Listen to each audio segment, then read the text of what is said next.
ভ্রমণ প্রেমীদের কাছে বান্দরবান এক অতুলনীয় স্বর্গীয় স্থানের নাম।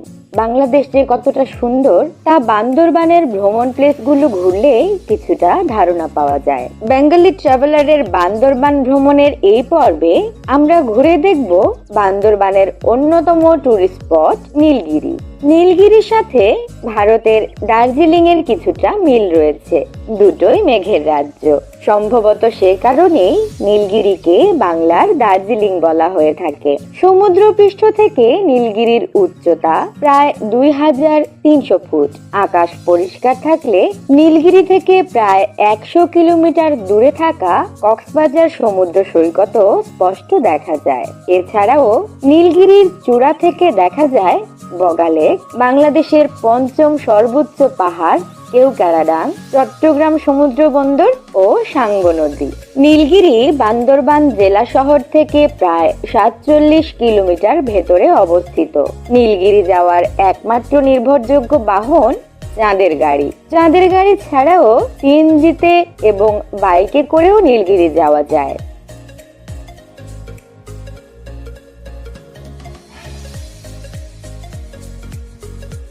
তবে পাহাড়ি উঁচু নিচু আঁকাবাঁকা রাস্তায় বাইক এবং সিএনজি চালিত গাড়ি কিছুটা রিস্কি। নীলগিরিতে মানুষ খুব সকালের দিকে যাওয়ার চেষ্টা করেন, কারণ সকালের দিকে নীলগিরিকে বেশি উপভোগ করা যায়।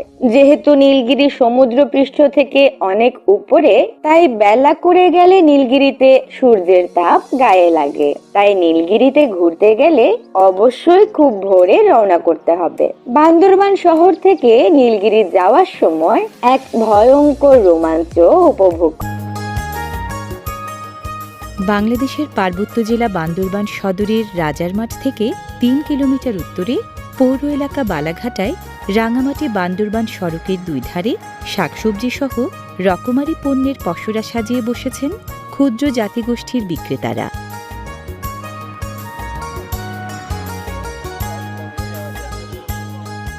জুমক্ষেত বন জঙ্গলের শাকসবজি ও ফলমূল থেকে শুরু করে চাল ডাল মশলাপাতি কি নেই এখানে।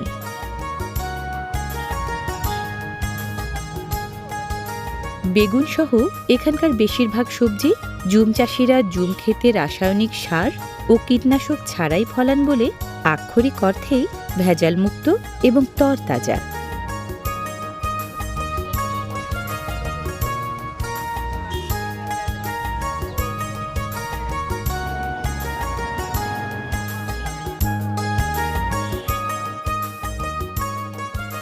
ক্রেতা ও বিক্রেতা হিসেবে বাঙালিরাও কম বেশি সামিল বালাঘাটার এই বাজারে।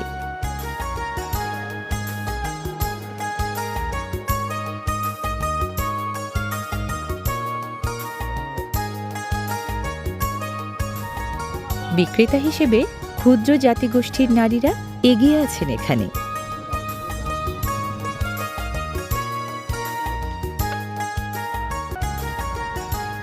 বাজারে বিক্রির জন্য আনা এসব কাঁকড়া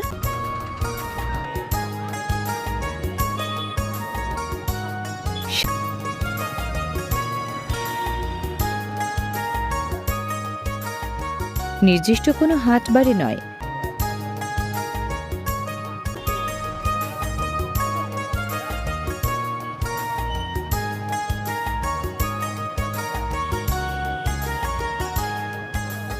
রকমারি শাকের মধ্যে সাবরাং পাতা এবং আমিলা পাতা নামের টক পাতা পাহাড়ি বাঙালি সবার প্রিয়।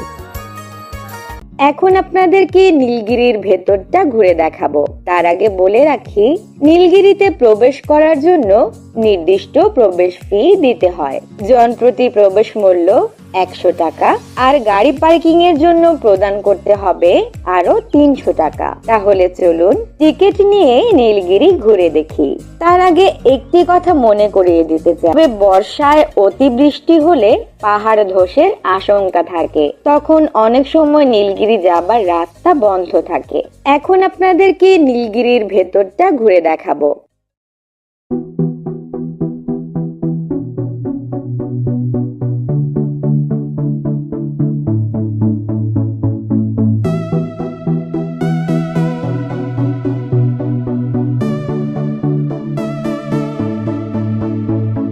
Still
তার রূপের পসরা সারা বছরই মেলে ধরে রাখে।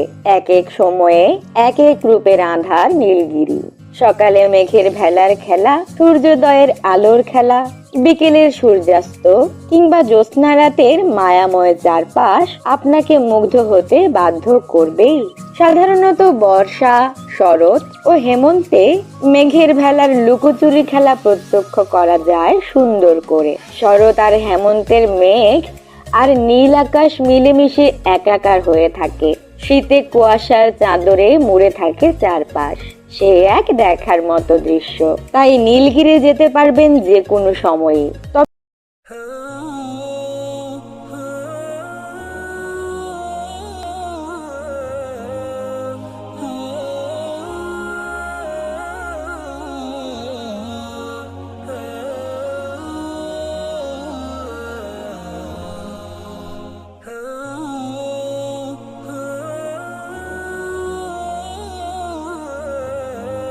নীলগিরিতে সবই সবুজ আকাশ শুধু নীল, তোমার চোখের নীলের খোঁজে হলাম আমি চিল।